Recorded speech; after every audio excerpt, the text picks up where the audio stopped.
Welcome to Your Funeral Music. We're coming to you on volunteer-run WFNU LP, Frogtown Community Radio, 94.1 FM in St. Paul, Minnesota, and streaming online worldwide. Each week, Your Funeral Music welcomes a new guest to share songs they want played at their funeral, and then the meaning behind the music. Meaningful songs and deep conversation in 60 minutes or less. I'm your host, Michael Vensky. Thank you for joining us for Your Funeral Music, where we listen to the jams you won't get to hear. Our guest today is the legendary DJ Freddy Fresh, one of the most respected DJs and music producers in the global electronic music scene, who happens to call the Midway neighborhood home. Freddy has shared stages with artists such as Prince, Bjork, Daft Punk, Bob Dylan, Eminem, Metallica, The Violent Femmes, and Grandmaster Flash. As a producer, Freddy has recorded over 100 independent labels worldwide and for major labels such as Sony and Virgin, to name a few. And he scored 2 international hits with Batter Batter Swing, featuring Fatboy Slim, and What It Is. He's also the founder of the record labels Howlin' Records, Electric Music Foundation, as well as the renowned Analog Techno label. And author of the Rap Records first and second edition, currently available on Amazon, and winner of the Association for Recorded Sound Collections Journalism Award. Freddy is a former faculty member at McNally Smith College of Music, where he started the DJ and dance music production programs. Whew, that is a mouthful. Freddy has performed on over 200 radio programs worldwide, and we are honored today for him to be our first guest. Freddy Fresh, this is Your Funeral Music. Welcome. Thank you for having me. Thank you for joining. I know that this is a bizarre concept, perhaps, listening to the music you want played at your funeral. Do you think about your own mortality a lot? I don't really think about my mortality, but I have actually contemplated what type of music I would want. Maybe it's because I'm a DJ, and I'm always obsessed over music. Mm-hmm. So maybe it just came across naturally for me, just because I'm always entertaining different situations for music. Yeah. Your music selections, the first one we're going to hear, it's very it almost feels like ephemeral. It almost I don't know how to describe it. It's kind of like that in between space. Does that make sense? Yeah, you're talking about the Aphex Twin Rhubarb. Yeah, it's an absolutely precious artistic piece of work that just levitates you and takes you into another realm. And you envision, where do you envision this song? I imagine myself hearing it when I'm dead. Okay. As if that'll be one of the, it'll be actually like something that will welcome me into that space. Oh, okay. So some people maybe hear a dong or a bell, and yeah, I feel like that's the type of music that's played in that level of reality. I just always have interpreted that type of sound as, I produce electronic music, and I'm very perceptive to different things in the way they move me emotionally. And when I hear this music, I envision, it's almost like I have one foot here and one foot someplace else when I hear this music. I don't exactly know where that place else is, but it's not here.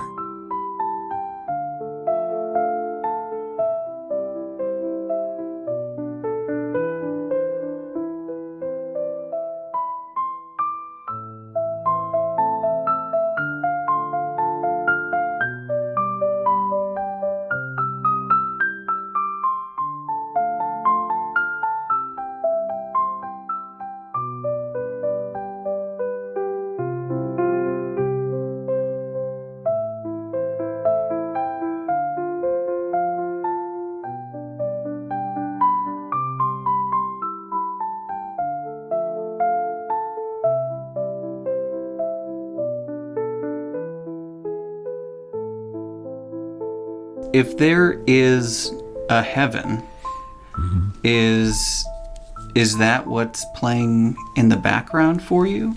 Well, or just as you get there? This is as you're coming down the escalator. or up the escalator? I mean, that's an interesting question, because if heaven is a geographical location, I mean, then you might be able to contemplate something like that. Because like when I hear that song, I feel like I'm already in heaven. What my interpretation of perhaps heaven might be, as opposed to, oh, when I get there, I'll hear this. It's more like, this is heaven right here. I can't explain it. I don't know how to explain it, really. But that's kind of how I feel. I feel like there's certain songs that just take you to a different level. Kind of, I guess, like what maybe meditation's supposed to do. I'm not one of these people that have been successful trying to meditate. I'm not a meditator myself. I try to do other things, but to stay in the moment. But sitting still and doing nothing is practically impossible for me. No, I understand that. I suffer from the same thing where I just have attention to doing. Yeah. Okay. Doing, just doing, thinking, being. Yeah. I know. I get it.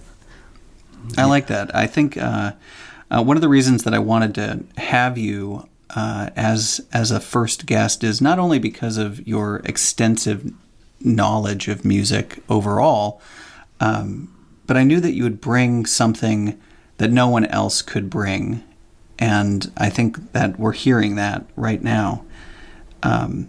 This next selection that you're sharing with us, it comes from the Beatles, and I'm not really familiar with this track. Do you know anything about it? Just I actually don't even remember the album that it's on, but I do remember the song.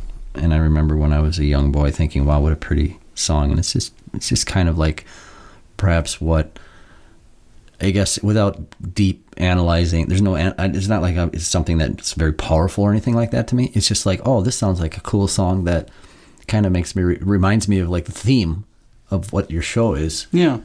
And I just thought, it just kind of came to my mind immediately when you asked me of these songs for some reason. I don't know exactly why. And I think maybe it's just because it kind of gives that vibe. I think when you hear it, you'll kind of see, because it's talking about now it's time to go to sleep. I mean, good night, basically. It's like a person's lullabying someone to sleep. And in that context of your show, I felt like it might be appropriate and also for me, because it's something that I thought, well, this would be a great song for my funeral.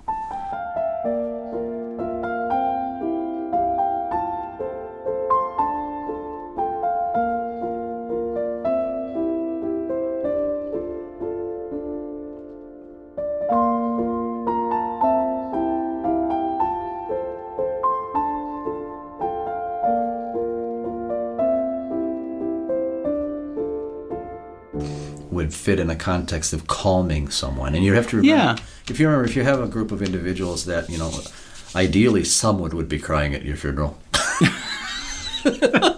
And perhaps, that might calm that individual. It's a very calming tune, and I actually said it incorrectly. It's not goodbye, it's good night. Yeah, I think I might have sent it to you with the wrong title. That's all on me. I'll own my mistake, and I appreciate your grace and forgiveness. Well, I mean, I could have wrote goodbye on there. I honestly don't remember. Do you envision a song like that, Good Night, to be played during this your funeral? Actually, during? Yeah, I think the songs that I gave you are songs that I would be probably content with if they were being played at my funeral. Do you envision or see that taking place as not like anytime soon or anything, but do you envision that where do you envision that in terms of the order? First of all, I would want to have more than 5 songs, because I would hope that my funeral would last more than 20 minutes. Yeah. No. All right, get them in the ground. Get them in the ground. Actually, to be honest with you, I probably would want to just be cremated and have maybe my own family celebrate. Yep. I'm not one of these let's go to Fred's funeral type guys. But in the context of your show, it was interesting for me to contemplate these song choices. And I thought, these would be songs I'd like to have heard. Now, is it going to happen that way? I really don't know. I mean, I'm not going to lose any sleep thinking, whether I'm going to have a giant, funeral with all kinds of people, or, again, for me, it's more of a personal thing. Mm-hmm. It's more of, I don't want fanfare. I just want the people who love me to celebrate. Right. And I also want my funeral, I should have probably picked upbeat songs, but these songs are not like tearjerkers. They're more profound songs that make you think and kind of relax. And it's not like, pull at the heartstrings. because for me it would be kind of a celebration of my life as opposed to sadness that I'm gone, because I do believe that this is a temporary existence, and I'm not going to get into that and make this show. Thank you. Yeah, but I mean, it's very relevant. Well, it is. We're here for we're just here for a blip. Exactly, you know? And I think we should celebrate that. And so these songs are songs that I do listen to. They're not songs that I only would listen to in my funeral. They're songs that I really like. Yeah. You know, for me, these are important songs. You're just like, wow, these are great songs that I love. I want to share them with people. But now looking at it from this perspective, I can see how they kind of have a little bit of sadness in them, but yet at the same time, I feel they're very profound songs. So far, I haven't felt very sad listening to anything, Good. and that's not the point of this experiment, we'll call it. Exactly. It's really just to get to know our community better and to learn more about the music people want at the end of their lives, to help usher in a new, I don't want to say state of being because you'd be dead, but a new way for the people who are living still in the world to move forward with some tunes. Exactly. So this next song is actually yours. Yeah, it's a song that I produced in my studio. Can you tell us about it? Or will you? Yeah, I mean, it's called I Cry to Pieces. I do a lot of experimenting in my studio with different genres of music, and when I'm left to my own devices and I'm not trying to use other people's sampled material or anything, I just basically play my instruments and whatever comes to mind. When I was a child, I had a piano in my stepmother and my father's house, and I used to sit hours and hours and hours on the piano and play different riffs and things. And I've discovered that when I play music in my studio, a lot of those riffs that I practiced with when I was a kid are what I'm playing again.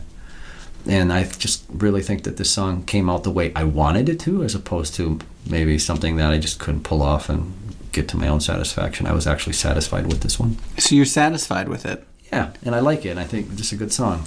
Because it's difficult for a lot of artists to be content with a quote-unquote a final product or project. Well, that's a never-ending can of worms. Yeah. For any musician, and or painter. You're always A-Bing your music against someone else's, or you're not happy with the sonic quality of it, or yeah. And I try not to go down that rabbit hole too much. For me, music is more of an artistic expression, and for me, it's about being authentic to what you're feeling in the moment, as opposed to what will someone think. Is this going to be marketable?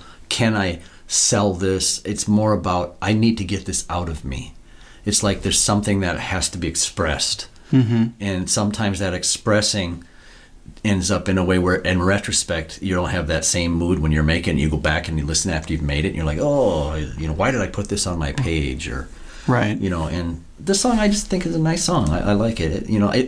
The irony about it, and I won't elaborate too much longer, is that sometimes I make songs that I don't think anyone, I do have to wonder if it's going to appeal to people who actually follow my music. And a lot of times, the songs that I least imagine would be popular are some of my most popular songs, and vice versa. And the songs that I think, oh my gosh, this is great, everyone's going to love this, and then, I'm the only one that likes it.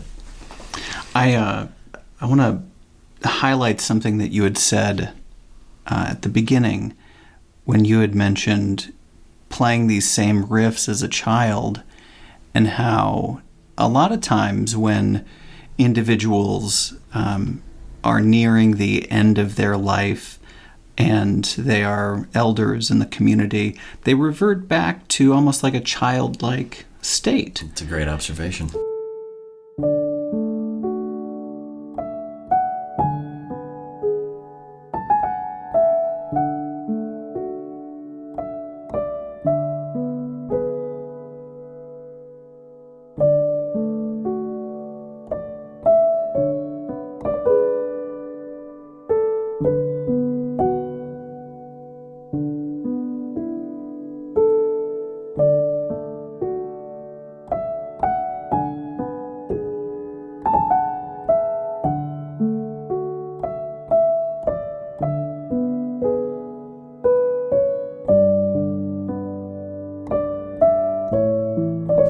Thanks for sharing that, Freddy Fresh.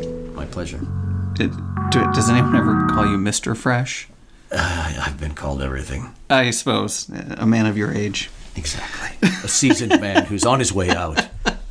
That's why it's time to figure out your funeral music. And I appreciate the impetus. I'm so thankful that you're joining us here. This is Your Funeral Music. It's broadcast on volunteer-run Frogtown Community Radio, 94.1 FM in St. Paul, Minnesota, and streaming worldwide, which is totally awesome. And we happen to be neighbors, which is also kind of a blessing. Exactly. Have you shared any of these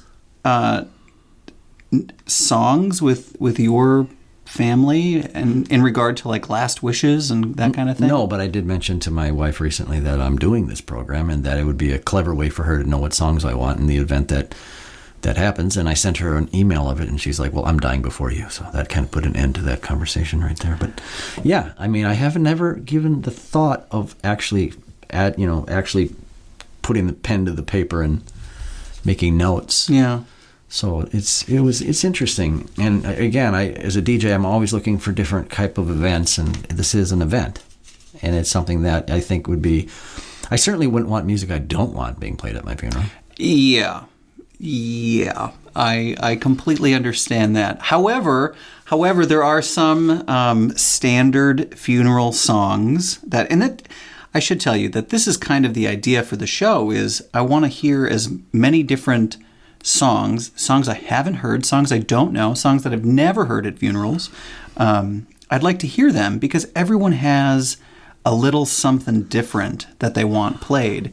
And despite the fact that I grew up in the church, and my grandparents were super involved in that, there's something about needing to have a little organ music, I think, for my own funeral music, which we'll get to eventually one day. But right now, let's hear another one of your selections here.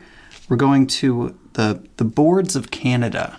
This is one of my all-time favorite groups in the world right here. Really? Oh, they're absolutely brilliant. They're two guys from Scotland that named themselves after the Canadian Boards of Canada network because they were really big fans of that program. And I think their music is just absolutely unbelievable for the context of electronic music. They're electronic musicians, but their music is mood and, I mean, they're just amazing. These guys are just incredible artists.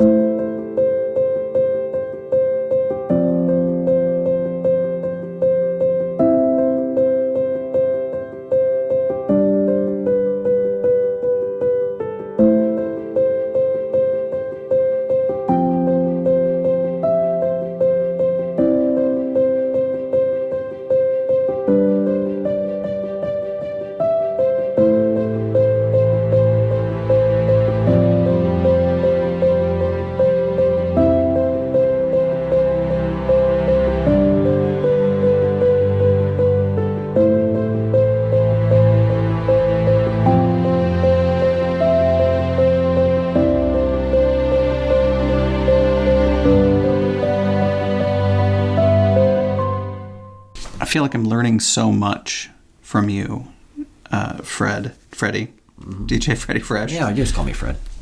Fred. I can tell, if we have a second, I would love to tell you something about Boards of Canada that's pretty amazing. Yeah, we have time. Okay, when I was kind of at the peak of my career in 1998, I was about to perform at the biggest event I've ever played at in my life. It was a festival that's been going on since the 1960s called Glastonbury. In Glastonbury, I mean, everybody who's anybody in the rock scene, has played there. It's in Europe? It's in England. And we were driving down the motorway, as they call it there, to this festival. And the band on the CD player from the record label guys that were driving the car was Boards of Canada's first album. It's an album called Music is the Right to Children. And a song came on, and it was just like very hypnotizing. I was like, my gosh, this song is incredible. What is this song? And right as I was asking the question, I looked out the window to my right, and we were driving right past Stonehenge. And I thought Stonehenge was this place that had, lines and it was all cordoned off with an area that you had to pay to go see. No, it's just this group of rocks sitting in the middle of a field. That's it? There's no fanfare. It's just there's Stonehenge. There's no ticket. There's not a ticket window. There's nothing. Or rope? Yeah, it's nothing like that. And I was like, "What is that?" Oh yeah, that's Stonehenge, mate.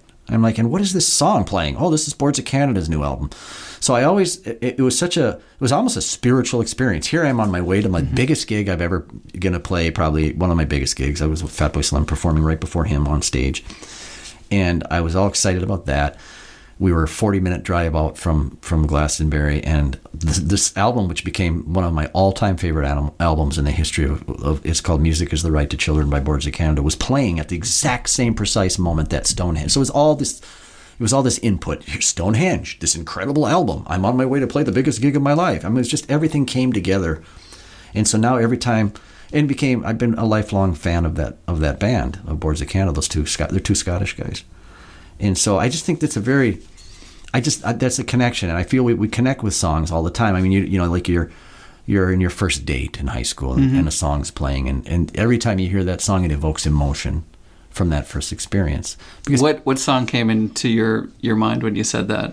Did any song resonate? Well, not necessarily, but I mean, I'm always. You have to remember, I'm in a unique position because I'm a DJ and I'm responsible for playing people's first songs.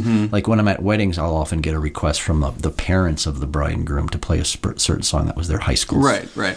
So I'm so removed from that. I'm very engaged in that as a presenter of those songs, but offhand I can't really think of a song. I mean, there were songs like that I would think about when I was a kid, you know.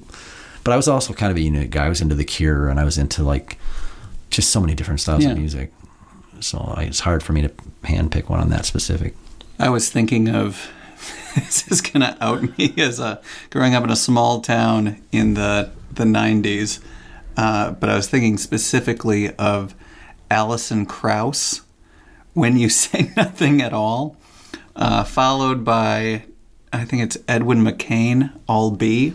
Okay, you got a good memory for all these songs that you have. Yeah, which is, so those are very well-known songs, which is why I have people coming to share music I wouldn't otherwise know. Sure.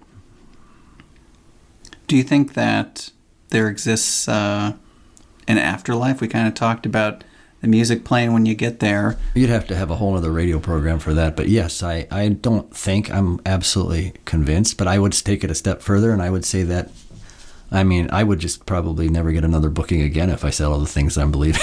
Well, is it, not necessarily, would I be correct in assuming that it's not necessarily like a heaven or hell kind of a thing, but more so a plane? I think that we end up where we think we're going to end up. Because, really? Yeah, because I think we create our own reality. So if your perception of where you're going to end up, I mean to a degree, I think that basically you kind of create your reality. I mean, obviously your perception of your reality is personal to you, right? I see something gray, you might see it black or whatever, and we all have our own perception. If you don't believe there's anything out there, I do believe you won't see anything, but here's the catch. I believe you will be conscious that you are not seeing anything. And at that point, you'll be like, wait a minute, I'm in darkness. How do I know I'm in darkness? Who's the person perceiving that I'm in darkness? So that's what I would leave you with. That's my opinion. Now, here's the deal. If you don't believe that, you're correct. I got a follow-up question for you. Okay. So if you believe nothing, but you still have that perception of nothing, darkness. Who's perceiving? Exactly. What if you believe in everything? Well, that's your definition. Might be different than my definition of everything. So, and by everything, I guess. Oh man, this is maybe another show. But when I think about the life, your life, my life, all life, trees and animals and everything, it's all comprised of molecules and atoms and everything. This stardust, argon. Yeah, it's like it's everything. It's everything. Right. So at the end of life, then do we also return back to everything? I would argue that, well, I believe, and again, I'm not saying I'm right, okay? Just as something I entertain. This is a perspective that I think about. I would entertain that Michael Vensky is occupying a meat suit right now, but Michael Vensky is an eternal consciousness that it has never been extinguished, nor will it ever be extinguished. He's just simply having an experience in this environment. I would argue that your brain is a filter limiting you from the true knowledge that you actually are privy to. And if you believe that, then the door opens for that perception. But if you're convinced that that's not even possible, well, then it's closed for that perception, because that's what you believe. And your beliefs are extremely powerful. I would argue, and I would say, where I'm going is my personal experience. And where you're going is your personal experience. But I would also argue that I'm you and you're me. We're connected. All of us are connected. I think that we're like cells in a body. So if one cell is dysfunctional, eventually the other cells in that body are going to experience dysfunction. Mm-hmm. So when you see a person on the street that's dysfunctional, well, that's, first of all, it's your opinion if they're dysfunctional. That dysfunction will touch you in some form or fashion. Maybe not in this lifetime, maybe not. I don't know, and I don't have the answers. I certainly don't have the answers to any of this stuff. I just read a lot of books, and I have a lot of questions. Well, it's good to talk about. I find that in the past few years, we've lost the ability to just talk and communicate. We have these smart devices that we bury our faces in and hope to find connection within them in those communities or social media. But we don't actually take time to kind of ponder these bigger things anymore. But the fact that you even recognize that and entertain that, and you're taking steps towards, satisfying your curiosity to have those connections is huge. Because at the end of the day, you have to have a willing participant. And if an individual is not willing to even engage in a certain conversation, you can get upset, or you can or they refuse to recognize the facts of the matter. Right, but you have to ask yourself the bigger question: what is it that is influencing people to become disengaged? It's a constant barrage of entertainment, mindless entertainment, in one respect. Now you can say that that's great or that's awful or whatever. That doesn't matter. Here's the thing that I see happening. I see people always feel like, for you to be right, I have to be wrong. Or for him to be wrong, I have to be right. They don't understand that you can be right, and so can I. You said right a lot. And I years ago, I gave up on the idea of being right. And I don't know if it's a Buddhist principle or mindset or not. I'm not a Buddhist by any means, but a long time ago, I listened to some Buddhist talks, and they talked about how no one is right. No one really is ever right, because it has to do with as much your perspective on something. And so if you just give up that mindset about being right or wrong and just be. Exactly. But you also have to understand that if you interpret someone as not right or bad, interesting things can develop from that. For example, you can say, well, a good example is two brothers that were raised by an abusive father. Mm-hmm. One child goes on and becomes abusive to his children. The other one goes on and never lays a hand on his child because he says, I'm not going to be that guy that I was raised. Right. And so at the end of the day, I think we're all just trying to figure stuff out. I think we're all, just kind of dropped on this level of reality in this planet Earth, and we're trying to figure out stuff. But at the end of the day, I do believe we need one another. And I believe that human connection is extremely important because we're social animals. Yeah. If there's anything that the pandemic taught us, is that we need, like you said, we need people. Yeah, we need each other. And there's a deeper reason behind that. There's a primal reason that we need each other, and it's because we are all one. It sounds really weird and drippy, or you can put a bumper sticker on the back of my car. Hippy-dippy, yeah. Yeah, and I'm not saying it in that respect. No, I love that. I'm saying we are all one because we just don't see it. And we're all one organism. So just imagine you're a cell, and I'm a cell in a larger body. I think animals and trees all have consciousness. I think that we are all spiritual beings occupying meat suits. In that, I don't like the way that the image of the meat suit. The only reason I use that expression is because it's a very clear-cut way of saying that this is a temporary vessel. Right. If I say temporary vessel, and again, I could be completely wrong, because if you don't believe that, you're correct.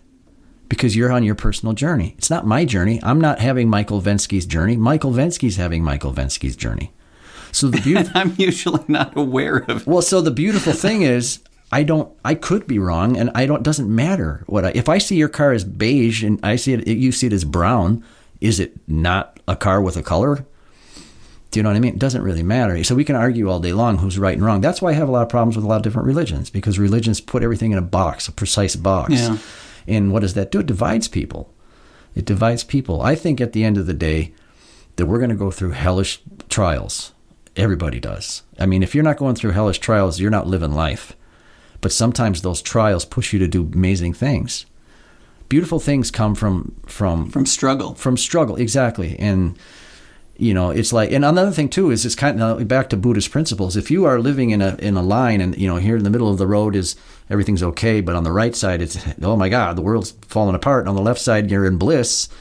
You can't relate to another human's experience because you can't be empathetic to what they've gone through if you've never gone through it. So it's kind of like what's happening in social work. A lot of people who are from different cultures and ethnicities, they want a person from their same ethnicity helping them and representing them because they feel that another person could not be in touch with the struggles they've had. Well, I can understand that. If you're a refugee, for instance. Yeah, you'd want someone who knows your culture, who knows your idiosyncrasies, and that's just basically life. So at the end of the day, the hardest part for me, for example, in my situation, is not judging another individual based on where I've gone through and trying to just not be judgmental at all if I can help it. It's very difficult. It's very easy to look at someone and say, oh, that person's a jerk or this or that. You haven't walked in their shoes, and maybe you don't want to walk in their shoes. Right. You know what I mean? So it's like the struggle is, for me, it's not about is he right, is he wrong, is he good, is he bad, is he doing the right thing? For me, it's about can we talk about it? Can we have this? We should be able to. Exactly. Always. And so, exactly, precisely. Yeah. Now, if we get to a point in our lives where we're not allowed to have this conversation, right, I'm having right now with you, then we know there was a sinister problem behind this all. But if we can always have open dialogue, open conversations, and nothing is interfering with that, then, hey, I'm happy.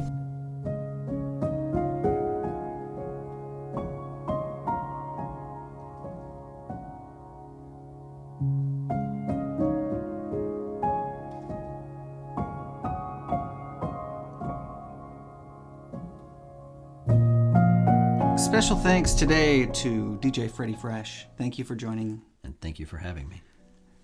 Thank you for being here and sharing some of the deeper meanings behind the music and some of the ideas that you have. It's refreshing to have a conversation like this that doesn't just end in an argument and unfriending someone. No, absolutely, of course. I mean, that's the whole point, is for us to offer perspectives that maybe we might not be thinking about. Yeah. And if you're listening out there and you're curious to learn more about Freddy Fresh, you can check him out online at freddyfresh.com. And to learn more about your funeral music, or if you'd like to be a guest and share your funeral music with our community, you can visit us online at wfnu.org and email us at yourfuneralmusic@gmail.com. Most of all, thank you, yes, you, for listening and taking a chance on a new show with a very morbid premise. Well done. You've made it to the end, but not of your life, just the day. The show. Join us next week. We're going to have a new guest and share their funeral music. Good night, friends.